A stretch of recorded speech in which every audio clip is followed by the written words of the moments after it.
out. Okay, go ahead, John. You'll do it,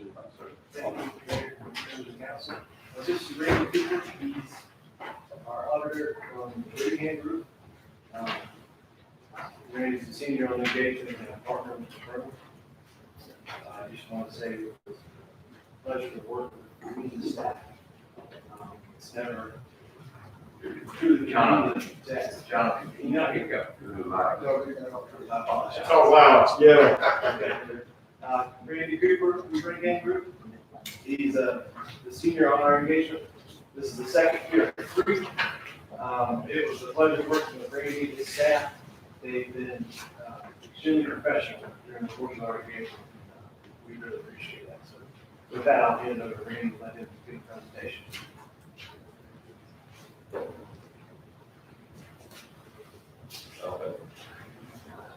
I'm Randy Cooper. Thank you all for allowing me to be here today to present the results of the June 30, 2020 audit from the city of Sumter. Go through the agenda. This information is being presented as an executive overview of the results for audit of financial statements of the city. We'll do a CAFR overview, the financial section, the other report of independent auditors, internal control matters, and do a brief summary. CAFR overview, the city did receive the GFOA Certificate of Excellence in Financial Reporting for 2019, and they are applying for that award for the current year. The CAFR was presented in 4 sections: the introductory, financial, statistical, and regulatory sections. An overview of the financial section. The financial section of the CAFR is comprised of the report of independent auditors, management's discussion and analysis, basic financial statements, and the notes to the financial statements. The city did receive an unmodified or clean opinion, which is the highest level of reporting assurance an organization can receive from its independent auditors. It's also an unlimited scope audit. We did have full, complete access to the books and records of the city in cooperation from the staff. The city ended with total net position of $104 million. 2019 net position was $105 million. The city's net position did decrease by $1,369,000 over June 30, 2019. This increase was mainly due to an increase in general government expenses, public safety expenses, and water and sewer expenses. These increases in expenses were offset by an increase in grants and contributions, property taxes, and sales taxes. General revenue totaled $31,129,598, which includes property taxes, sales taxes, business and franchise fees, investment earnings, and other miscellaneous revenues. On the other reports from independent auditors, the city did receive a modified opinion on the independent auditor's report on internal control over financial reporting and on compliance and other matters, and an unmodified opinion on the independent auditor's report on compliance, reach-based programs, and on internal control over compliance required by uniform guidance.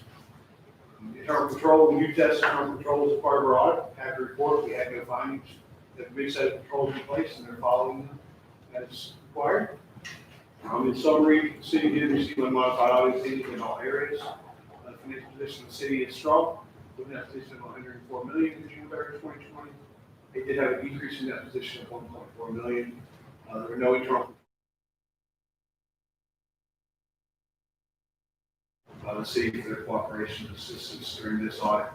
And even during the strange times we've been in this year, it was easy to get the information we got as requested in a timely manner. I'll be happy to answer any questions.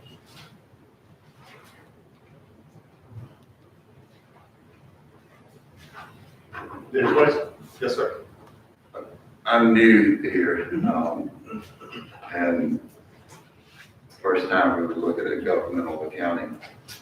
Okay, so I saw like on page 28 of the report where you got the change in net position for the year, but your statement a minute ago said it was offset by some increases in taxes or something. Is that, so how is the net position change 1.36 million? Where is that, where do I see where that's offset by? I was saying that the increase in expenses was offset by an increase in revenues. It netted to a loss of 1.3 million overall. Oh, okay. But we had some additional expenses and we lost some additional revenues. The net still. The net still won't move, the net did not change. if I may, and Randy can correct us and staff can. So net position is kind of a different thing. You know, the statement that you heard a minute ago is the city has a strong net position. Obviously, we like when things go up, but when things go down, we just want to know why or what had impact. So remember, at the end of this fiscal year that was audited was COVID. So our hospitality and accommodations were hit. Our numbers were. That kind of, you know, that was the first thing we noticed. That's on page 20, right? Yes, right. So that paragraph right under, Page 20. that'd be the 220,007 hospitality. That's correct. Yeah. Put COVID, Just question below the mark. chart. Yeah. But there's a couple of things too, just appreciation expenses as we move forward in our community, like a meeting house was completed this year, so that asset comes on, but immediately depreciates. So there's a book expense. We didn't have to pay it or anything, but the Swan Lake improvement to the entrance, you know, it's pretty significant. That came on, and we finished our fiber loop too. So there's pretty good assets come on, which means depreciation expense are pretty heavy when you put new big things on, which again, that's not a bad thing. We need to know what the number is when it goes down. And then also we're in a multi-year retirement contribution increases. So that affects that too. So those are the four things that stood out to staff when we see that. But with that, pass that back off. Well, that was one of my questions. There in the pension expense of 422,000, same thing in that paragraph on page 20. Yeah. Is that what I mean? Is that a surprise? I mean, so we couldn't have budgeted that? No. I mean, that's, so the state retirement, several years ago looked at its overall, the state retirement looked at its unfunded, well, liability basically. So they looked at it, and what they said is, there's a couple things that can help that. One is cut benefits, or the other sort of increase the money that's in the whole system. So, you know, you can't do that overnight. So they set forward in both the police officer retirement system and the main retirement system to the contribution of the individuals went up a couple years. So that's the employees, and then the employers over a multi-year period. So that's the one we have about 3 years left. So we're about 4 or 5 years into the increases. So we're seeing the effect, but all in all, that's a good thing. Short term, it's a little bit of pain for us, but when that normalizes, that's a really good thing for our employees and our retirement system to make sure it's viable for long haul. So make no mistake, we deal with that each year when we're looking at budget, because budget's pretty much, we're looking at cash. And then, of course, here we are, and we've got our accounting reports, but they absolutely relate to one another. So I hope that answers. One other note, Gatsby 68 came in 2014, and we have to actually book that liability. And it's a number that is given to us through our actuarial report that we get. So, and that number changes. There's a lot of information in here. Right. About how to compute it, but it's, you know, it's just a huge number. And if you look back in the statistical section, you'll see when 2014 our net position was going to get started. Having to look at liability and all that. And that's why I remember that, and I was just trying to think of if that was an addition to what there was that surprise, like, wait a minute, where'd this, 422,000 come from? Right, because you saw the net position kind of steadily go up, and then as Beth mentions rightly, that's probably the biggest impact on our overall number. We just wanted to look and say, hey, what changed last year, or what was different last year than the year before? But you have, as she said, you see a trend that way, and it's because when the Gatsby changes come, all we can do is we hear it's coming, we deal with it, it comes on our books. Now you at least know what you're looking at. But all in all, I think the most important thing we've heard so far is the city of Sumter has a strong net position. So, Yeah. On that same page, I say public safety law enforcement, $27 million What does that include? No, which page you're looking at? It's on here in page two.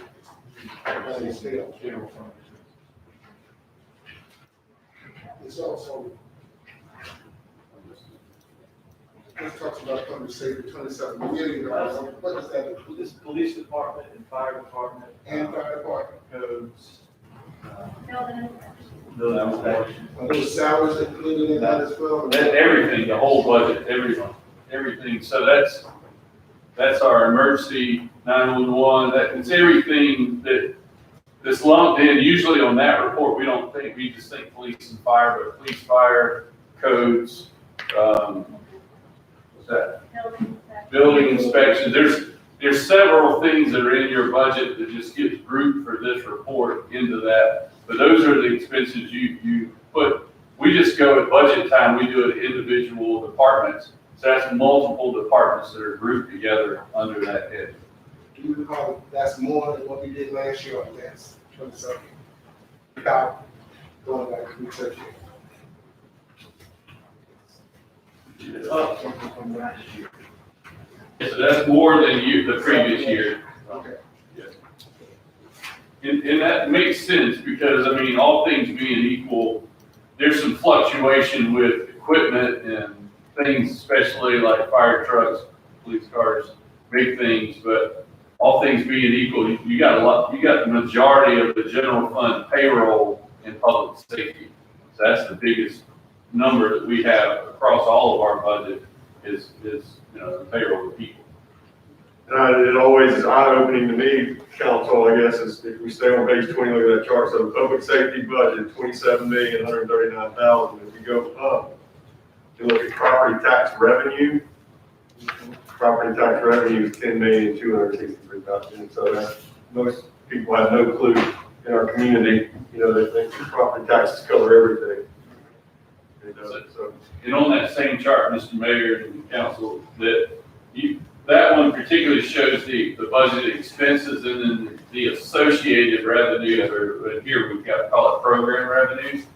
And that goes to your point, Mr. Mayor, that it's not a fee for service per se. So all of tax it's a good way to look at what is our total public safety cost versus our total tax take on the revenue side. It kind of tells a story.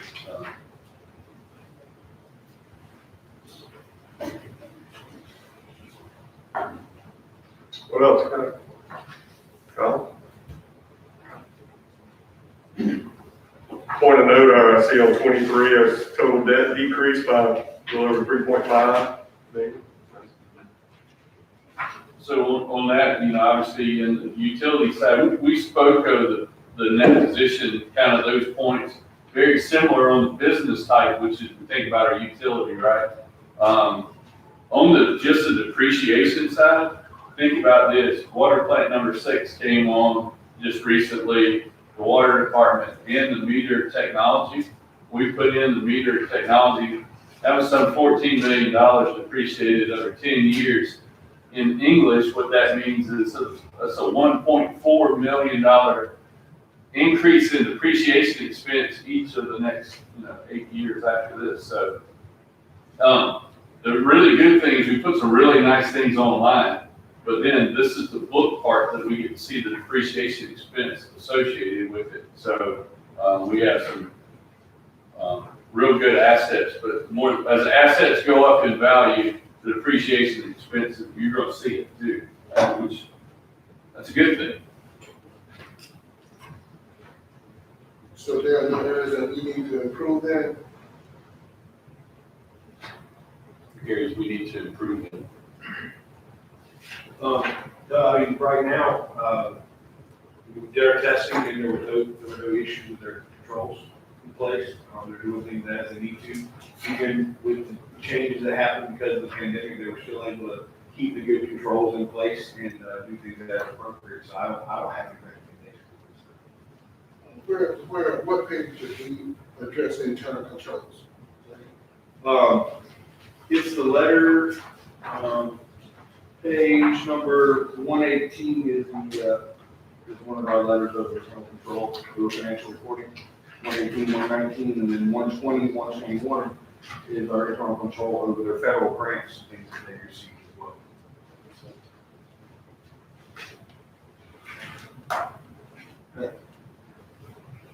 Mayor, Yes, sir. again, thank Beth and Jonathan for their hard work in making this a certificate of achievement and your staff possible. I think that's a great kudo for our city. On page 53, I had looked at all of these charts, but page 53. And when I asked for any of the questions, the cities our size, I'm guessing this is pretty much in line in terms of our, are you on page 53?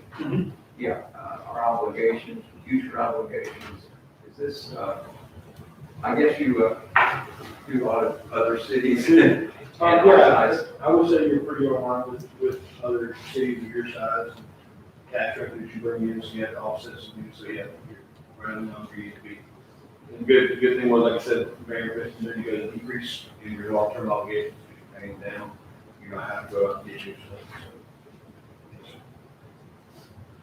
I like the term risk management somewhere in this report about that. That makes one think about, how my wife and I do a family budget, we do risk management on that. We're already trying to get out of it, but the city seems to have pretty healthy. Yeah, but it seems to be, we're managing it based on our income, and our rating is pretty secure. Are our ratings pretty secure? Would you agree? I would think so. So our general fund really doesn't have a rating, water and sewer does, and that has continued, we're at the top of where we could ever be because of our size city. The utilities measured that way. The general fund, kind of what we look for, like the wellness check, so to speak, would be like when we go to borrow, are we a good risk? And reports like this are very favorable. So all the people in the financial world, they get copies of our audits because they want to know where we are and where we've been. Like, are we a good bet? And fortunately we are. So again, we've got a really good staff that works really hard around the clock to make sure we're up to date, we're watching things. Again, I'd have to applaud Mayor and Council for the way we've been very aggressive recapitalizing our system, basically spending money in the utility system to make it better, but also doing that on the general fund side, on the governmental side of the parks, things that our citizens use, as well as those facilities that run those. And what kind of works through all of these reports is the funding. So there's state funding coming through in the way of grants. There's Penny for Progress, which we're part of with the county. So that affects us. If you can imagine, we have a Penny for Progress project we're working on. That affects our cash flow until the county pays us back. So we're going to give you some charts, in the next month or so, kind of showing you how that kind of looks. I think it's just going to be interesting to you. We didn't want to confuse things today. We'll get through this and then show you that.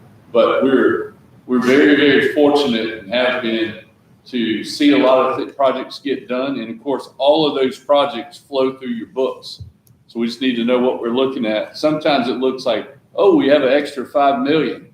No, that's money that comes in this year for a project next year. Or, oh, we spent extra $5 million that we didn't have. No, we actually had it. We had it last year and we spent it this year. So that's why it's always so nice to have an outside auditor of your choosing to come in, look at our books, test everything and say, yeah, even during these times where we're very aggressively recapitalizing our city, that everything is still very good during that. So that's just a layman's perspective, I guess. There's on page 122, talks about community development block grant. Says, dollar threshold used to distinguish between type A and type B programs. What is that, $750,000? I'll let our auditor explain that. That's, when you have received federal grants, you have to have a single audit. And if you have over $750,000 in grants, and what that does is that number is just determining which program we have to test. Any programs over a certain, over 750,000 that haven't been tested ever. In the last 3 years, we have to test those, and then it just gets us, we go through the different procedures to determine which grants to test. And this year we tested the community development block grant. That was the major program this year. Because that was under 750. No, it was actually more. The threshold is, if it's a type A program, you have to test it if it hasn't been tested over 3 years. And so that wasn't, it was over 750,000, so we had to test it. And actually, that was the Maysville project. City partnered with South Carolina Rural Infrastructure, and we got CDBG money, and that's the Maysville connection, wastewater connection that they tested this year. So for the new council members, the Maysville system, the city owns the water and sewer system. Historically, it has been on a lagoon system. The wastewater goes to a lagoon and spray fields. What Mr. Harris and his group's been working on for years now, we were able to connect is to actually take the wastewater through force main, bring it back to the city's sewer system in the trunk line. So we actually treat it at the plant instead of in the lagoon system. And as Ms. Beth said, we're able to get some federal grants through. We don't talk about it a lot, but in rural, the CDBG, we think entitlement budget in that budget, but CDBG has a bunch of different pieces, and economic development is one of them. It goes through rural infrastructure. So since we're not rural, but Maysville is, we're able to use that money to help Maysville by connecting in our sewer system. So. When I thought of CDBG, I thought of parents coming here and saying, Right. 350, I saw 750. Yeah. But it's not just that, it's not. It's not just that, yes, sir. So each piece we'll talk about individually. If you'll remember back when we brought the contract to do that connection for the Maysville sewer, we talked about it then that we were coordinating with a grant to do it. This is the grant that was tested right here. Yes, sir. So, Mayor, I don't know who to really address this question, but is there somewhere, like I said, somebody who's just got involved in city, as a councilman, in business, you would have metrics, key metrics, you would have quartiles, quartile UN, debt coverage ratio, debt worth in business, operating margins, quick assets, working capital, all those. Is there any kind of publication where you can kind of compare, okay, how is our city doing compared to other cities kind of our size, to see how we're doing financially? It's a good question, and I'll open this up, but I will tell you this. The biggest thing we have outside audits each year, of course, looked at is how is the audit itself. So we never want to take for granted this unmodified opinion, which is exactly what we want to get. If there is a modified, there's something really big going on, and we'd rather stay out of that category. So we never want to take it for granted, like, oh, we didn't do anything. That means a lot. And then the other things that are on page 122, were there material weaknesses stuff? That's really about like how we're doing things, and are we a low risk auditee? We want that to stay yes instead of no. So everything on page 122 is important as far as our report card, so to speak. But then what you're talking about is really like, how do we compare with everybody else? So when we meet, we'll talk. There's some rule of thumb things like, what should your reserves be? Should you have like 3 months operating income, things like that. Again, those are affected by if we get very aggressive in the utility, spend a lot more money than quote unquote normal, or there's any big things happening. And other than that, the big, what we call GASB, that's Government Accounting Standards Board. When they make a big change to the reports, we all have to recognize what that is to all things be equal, compare. So one thing that's not at all obvious, every city is different. In South Carolina, we just are. We're very similar in ways. Some have utilities, some do not. Some have a much larger tax base, some do not.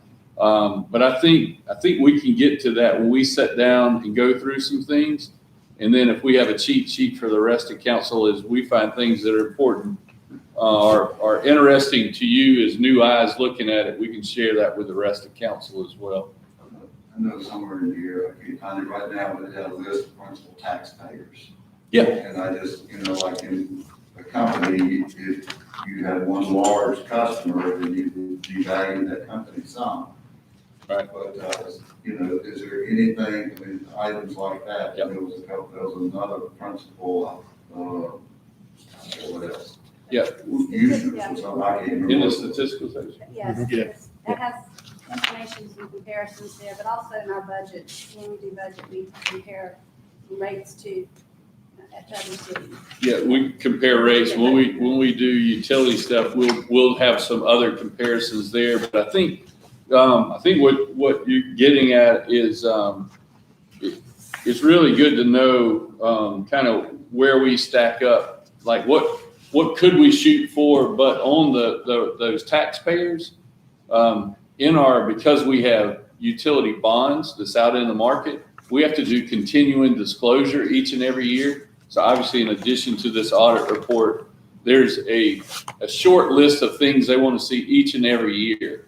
And that has like our top 10 customers, how that revenue breakout looks. So I think that part of our books will make a lot more sense because it's business type, which business is business. It's just reported a little differently than maybe you've seen before. But that part is where you'll see that. And then we do additional reporting, like we'll do rate studies almost every year now. And that compares like that part of our utility to other places. And then we have to keep in mind, well, we're really not Hilton Head or we're really not Columbia, but it very much tells us a story. And then also there's a statistical section in your budget book that has a lot of trend data. Some things go back 20, 30 years. And sometimes that's helpful to compare. It does look, you've done a great job. I'm not questioning that. I'm just trying to learn. No, I think all questions are good because it makes us continue to look. I know each and every year we have our audit. It's kind of like going to the doctor. You don't always look forward to it, but you're really glad you did. And you're really even more glad when you get a really good exam because you know where you are afterwards. So in this case, we're very fortunate to get a good report. And I would point you to the GFOA website. That's the Government Finance Officers Association. That's where you get the certificate from that you received this year. And they would have checklists and things that you can look at to compare the report and also possibly look at other cities' reports as well that are out there and be able to look at some of those things. But this GFOA is the name of that organization. That's where you get your certificate from, and they kind of help craft the report that you receive here. The municipal association provides a good bit of guidance as well, especially for South Carolina municipalities, and so that can be helpful. I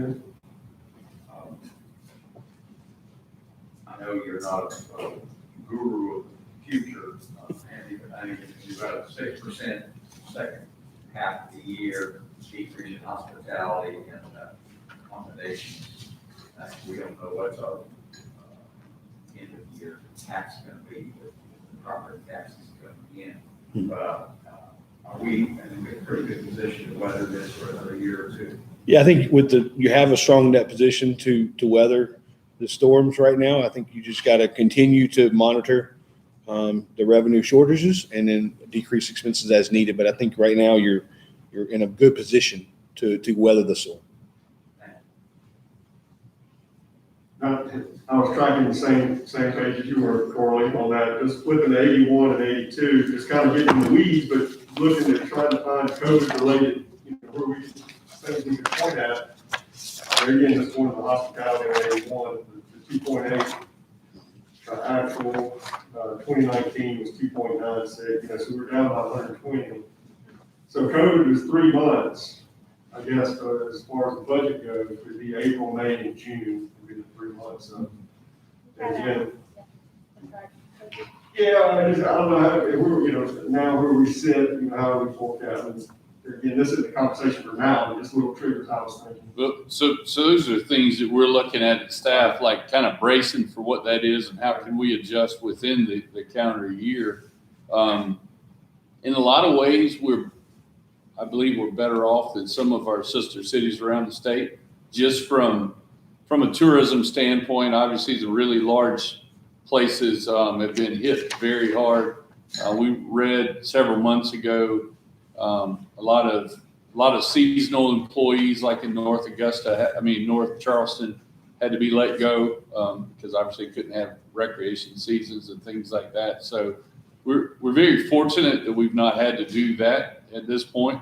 But we're as we finish the first half of the year, we're very much watching where we are, and hopefully as we it won't be the very end of the year when we have a sort of an update. But right now we think all things being equal, we're in pretty good shape. We had about $180,000 in COVID expenses for the 2020. Well, just loss of revenues for the hotels. I guess that was kind of, what was that, hospitality, just like we're talking about hospitality and accommodations. So just thinking like that, again, not just using it as a snapshot. I don't know if we can see, but obviously that sector of the economy is going to be hit worse than others. But even though, again, staying in the weeds a little bit, we didn't sell it. Water revenue was down just a touch. Yeah, so when we will talk about that when we have a workshop coming up here soon. But so again, trend means a lot to us. So we can pretty much say how are we doing. We meet monthly with the utility finance director, going through trends, looking at our large customers, making sure everything's good with them. So kind of know when anything's happening with those big customers, not just the top 10, but all of our industrial or large customers. The big issue there is kind of watching the trend. So there's no such thing as a normal year in our utility, but when usage and rates equals into the game. So ever since 2008, a lot of our larger customers they're using less because everybody, wisely tightens their belt. And so we went through the downturn in the economy. We've seen that. And then some of the big industrial is based on strength. So there's quarterly downturns and backup. So we track that thing on a monthly basis. But all things being equal, it was at least $250,000 hit last year to what we were expecting to come in because of a lot of the plants were closed or slowed down. So even though you don't see a loss from expectations, we were tracking to be $250,000 higher than where we ended up in the utility between both water and wastewater put together. But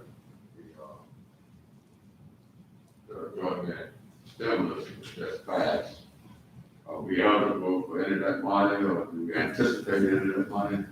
well, we're always cautiously optimistic, but the cities are at the very bottom of the hill. So from the federal, then state, state was awarded over $1 billion, but there's a lot of things that are vying for that. So we have active submissions in with both FEMA on the federal level, also with the state through the CARES Act. So we hope to update you as that goes on. We understand if there's more that goes in, we hope some will, trickle down or at least get to us. I know there's been a lot of advocacy, Reverend Blassingame, for that.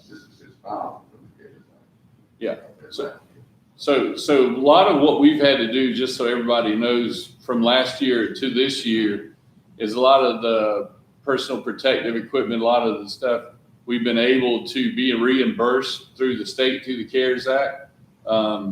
And then, again, looking for every opportunity. We file every reports on time, trying to see what help we can get. There is a chance that we end up getting some help, and that really will, this time next year when we're looking at this report, it could be better off than we think, but we brace for the worst, prepare for the worst, and then do everything we can to make it better, including apply for those kind of funding. Yes, sir. Here on page 81, that page, it says, quality of life projects, $1.2 million for the quality of life. Those are your hospitality projects that we did. And if you look at the construction in progress report, that lists all our projects. What page is the construction from? We'll get you to that page number 1 second. So it says 1.2 million and final 2.04 million. 52. Actually, 2.9. Page 50, 52. Yeah. If you look at page 52, those are construction in progress and construction commitments. So each year, if you kind of keep your audits year over year, you kind of flip back to this same page. What these are showing, because it's in process, they're not finished yet, but they're just like it says, it's in process or progress. So you see the aquatic center expansion, opera house renovations. We were set to really, a lot of this is from the planning to the actual, no kidding, construction where we are at that point. So, We did have, for 2020, we finished the Memorial Park. We finished the Swan Lake entrance area. And, what else? We did the fiber the loop. fiber. Yeah. So those were what we finished. What this report on page 52 shows you things that are likely to finish next year. So they're in progress right now. So that's a good page to always take note of, the projects to kind of tell you what's happening in the year that finished June 30th. So we're in the next year now. So those are continue to be worked on and or finished this year. So the South Sumter Park will not be on this list, or is it not? It's not on this list. Probably next year you'll see where the planning numbers hit, and then depending on if we're fortunate with the revenues, it'll be within the next 2 years. Hopefully, it'll either be in progress or in the completed category, either one.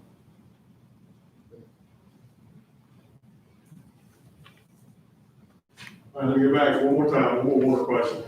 Back to, say code related. It's gonna be a water department question. So at the beginning, when this thing hit, folks quit trying, they're getting this plain hypotheticals, assumptions.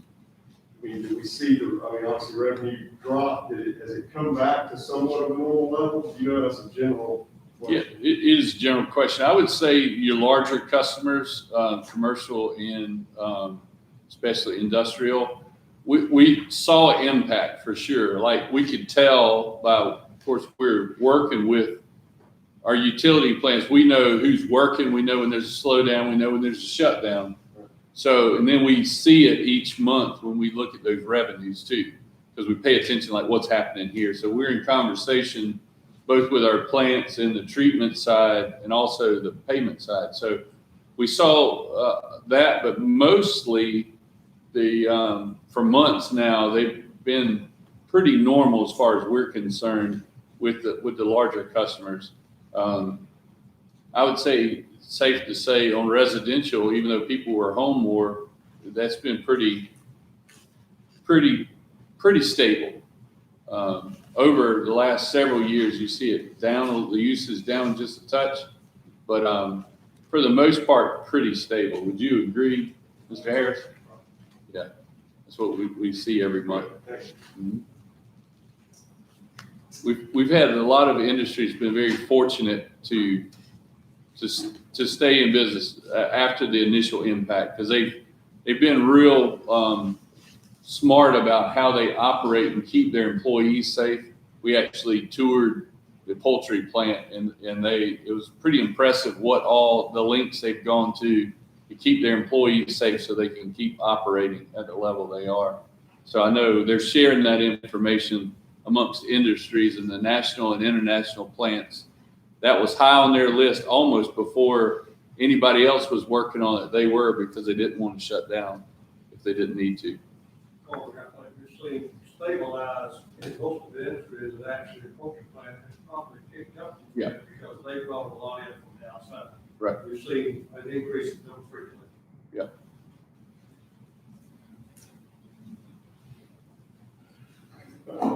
Here's one. Go ahead. I mean, the financial positions, leave you, I guess, very comfortable with the future. I guess there's one item, as I look through the whole book, there's one thing that kind of stands out to me. I don't know if that's something that, again, being new, just the population of Sumter over the past 10 years. So- That's got to be a major concern, because all of your per capita debt, your per capita revenue, your per capita, all that had to go up, Right.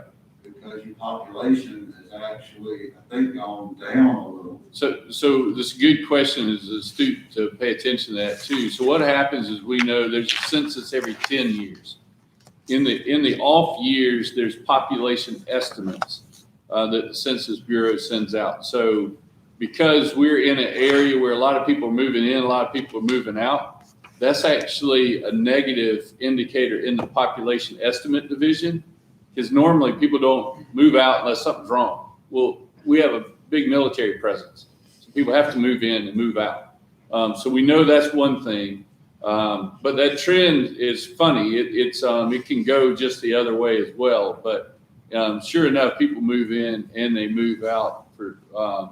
We're hoping, we put a lot of effort into the census to get a good count. Of course, right in the middle of COVID, but thank goodness effort was made there. So we're hoping to get a better count. And again, that trend is kind of between, if there's one little thing in the population estimate division makes it go down, we were 40,000, now we're 39,000, whatever. That's almost a statistical thing. We're hoping the actual count is better. And then, of course, like you mentioned, the per capita income is sort of the acid test that the development board working on our behalf is using. Not how many jobs or whatever, all of that we keep up with too. But if the per capita income goes up, we know as a whole the community's doing better. We think that's the high standard we need to be watching. So you think population has grown? I think what facts have told us is we have a steady population growth of from 0.5% to 2% over the last 2 or 3 decades. If you look back at our numbers, so there's a lot of things that are happening that would tell us. Obviously, the housing market, if you talk to anyone right now, houses are selling that fast. And I know a lot of developers say, hey, we need more stock. And that's what the realtors are saying too. So we know for a fact there's some growth on the base, and there should be continued growth associated with the base. That's why working hard as a community, we want those people to live in Sumter if at all possible, instead of the area. So out of this whole report, what would be the number one thing that concerns you? I think Shaw Air Force Base, its economic impact, we look good.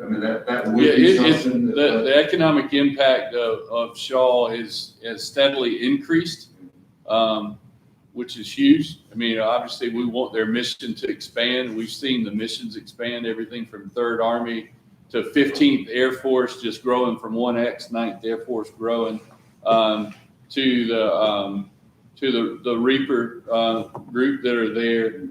So we're seeing a lot of things, and I think we're poised to see more growth. Obviously, AFCENT, Air Force's Central, bringing a lot of their assets and people back here is big. I think we're feeling that in the housing market. So what would be, what's a concern? So our biggest concern would be. You're sleeping well tonight, but. Yes, sir. We're always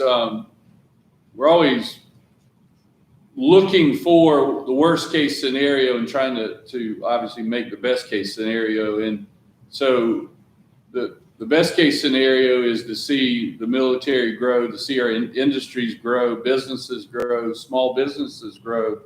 And again, if the quality of life and people are feeling good and treated well in the community, you're likely to see that grow. And then, of course, we want to see that per capita income grow as well. So there's good quality of life. And what's unusual about that is one thing that increases per capita income as well. And believe it or not, people have always seen people move to Florida to retire. People are settling here. So we have actively recruited retiree recruitment, people who are bringing their pensions to live here and volunteer and live a good life here, retired.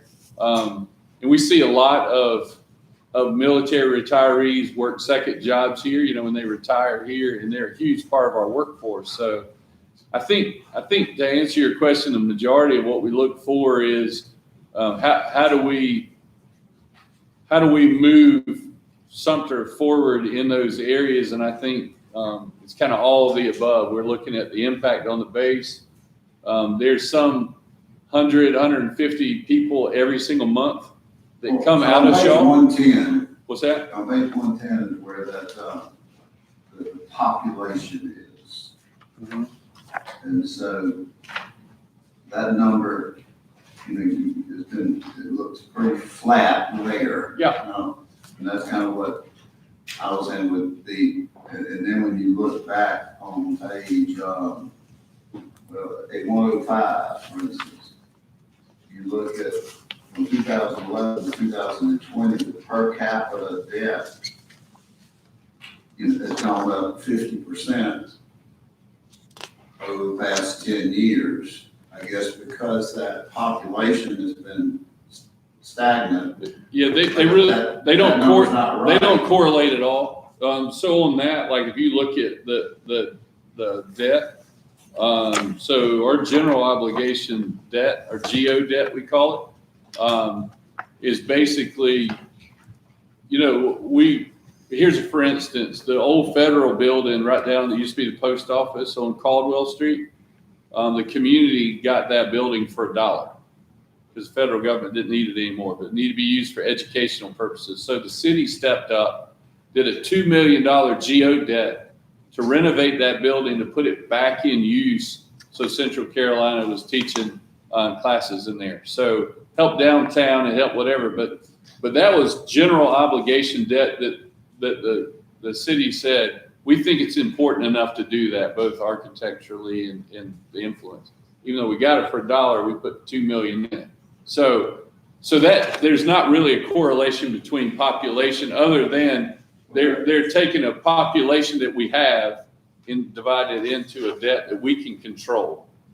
That last number on the table, 9 and 105, where isn't that just taking the total primary government debt and dividing that by the population? It is, but what I'm saying is we can hope or push population, invite people to come in to make that number go up. But the biggest single thing over the last 10 years that's influenced those numbers is the census in their population estimates division. We'll get a new number here soon, and hopefully it'll tweak up again, and it will keep that down from going.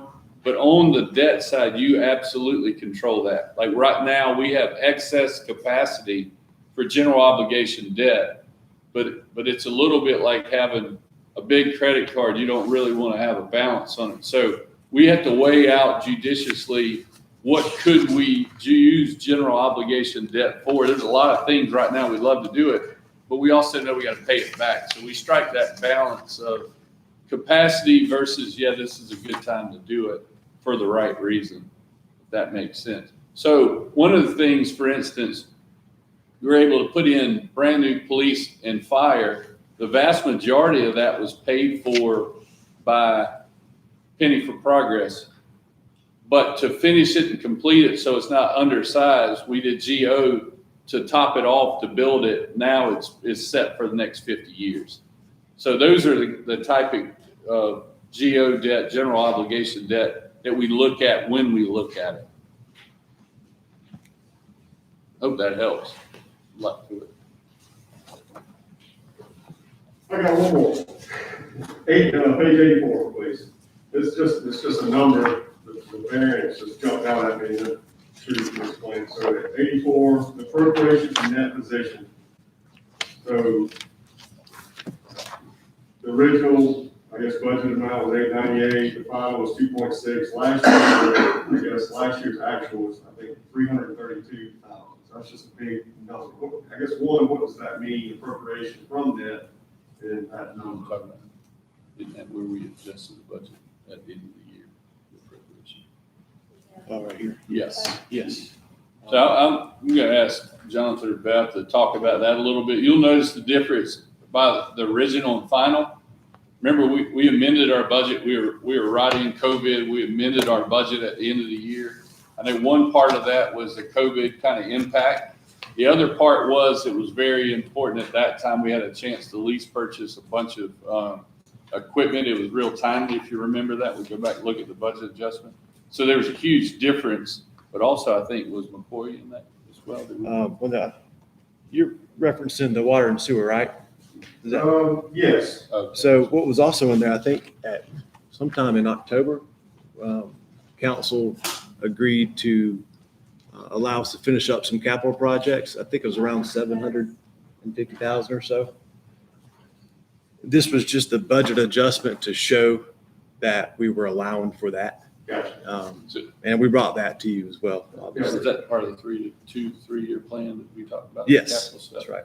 So just remember, when we brought that big spreadsheet from Mr. Harris about, we have a bunch of capital projects to do. So what council agreed to do was to bring capital reserve money that was kind of not in your budget into the budget to do those projects, kind of expedite a lot of those projects. So that's a great question, because when you see something different, like, oh, what is that? So that's when we brought in money into there and did several other projects. You want to list a couple of them? Sure. So 740,000 was all related to the Maysville sewer connection. I think Beth mentioned earlier, we did have some CDBG money for that, but it's being paid for out of several pots, as I understand.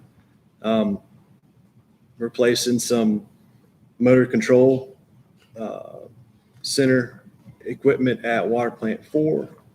That was for 125,000. We had a sewer line on Cutno Road for 275,000.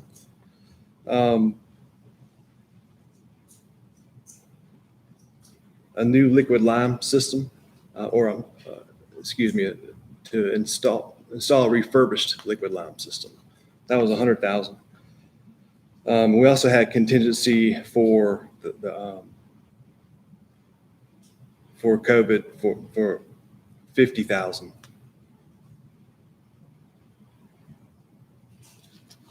So that was just the ones that we were able to do off of that list that we brought to you. Okay. And by the way, we're continuing to work off of that approved list this year, current list. You know, we built put a new well in over there across from the school district for water plant number 5. And we've got several other things. Hopefully we can meet here in the near future to talk about just a general overview of our utilities. I know we want to talk about rates and just the whole thing. We can also update you on that capital list, kind of how far we've cut through that list and what's on the horizon. Anything else? Good for now. Thank you. I know you worked hard over the last couple of days bringing all this together. No, I'm teasing. I know it's just weeks and weeks of work, so we appreciate that. And appreciate you looking after our finances of us and our citizens. This company will know that we're in a good, solid position. So, thank you. Yes, we got a couple more things on the agenda. Looks like y'all are welcome to stay. They're not. Yeah, it's fine. The other won't take long, the business license. That's the first reading of the ordinance that we briefed on. Yeah. So there's the boards, and we have boards and commissions on here. Consider appointments due. We discussed some names, we still got spots to fill, I guess, but I guess we have discussed with, as the county had sent over Mr. Keith Ivy, we discussed that, and then Thank you for what's not in those. correct. We discussed that, but now it moved forward to,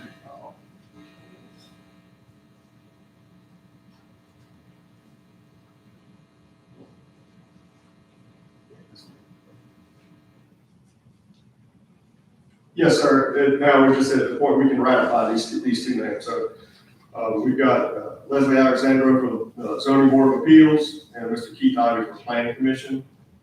Does that need to be two separate motions, or can that be in one? You can do them again. What's the pleasure of council? Move for approval. Second. Corley moves, or Lester Gaines seconds, that we approve consider the appointments as presented. Any other discussion? All in favor say aye. Aye. Any opposed? That carries. Linda, will we let these two gentlemen know that we appreciate their service and will continue service, Mr. Alessandro and Mr. Ivy, for Yes, sir. serving on the planning commission.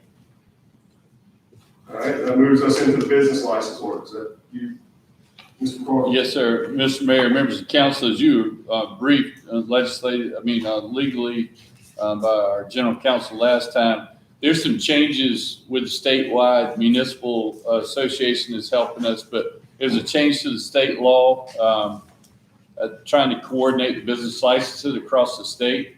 And our existing ordinance had some dates that now need to be shifted to April 30th. Is kind of when the dates on or before April 30th will be the new due dates. So this actually takes effect in 2022. But to coordinate that, we'd like to change that date already. So people who have business licenses, they'll know what to expect when we're going to renew those. And then, as we were told as well, the municipal association will have a model ordinance that we'll bring for you to adopt here next month. So they'll have it the first few days of January, and then we'll do it. But this literally is just changing that date on the calendar from what used to be December 30th, and then we were collecting county at one date and the city at the next. It'll all go to the same date now. So we just asked for first reading at this point, and then, like I said, we'll bring this model ordinance to you to make sure we're in step with the latest changes statewide. Thank you. Any other questions? Good, our motion? Second. Mr. Hasty moves, Mr. Crowley seconds, that we consider first reading of or amending date and the business license presented. Is there any further discussion? All in favor, say aye. Aye. Any opposed? Any carried. First reading carries. Thank you. And we have executive session on here. We do, is there a need for one, or we just have it? No, so that's Unless just, any council will. has a need, I don't. So we appreciate this, appreciate everyone getting together here at the last minute. Thank you for coming over and presenting that, all of course. And we hope everyone has a Merry Christmas and Happy New Year. We'll see you. Move for adjournment. That's right. Mr. Crowley moves, Mr. Hasty seconds. We adjourn. All in favor, say aye. Aye. Appreciate council doing this at the end of December. That award, one part of it is we got to get it in on time. This helps a lot.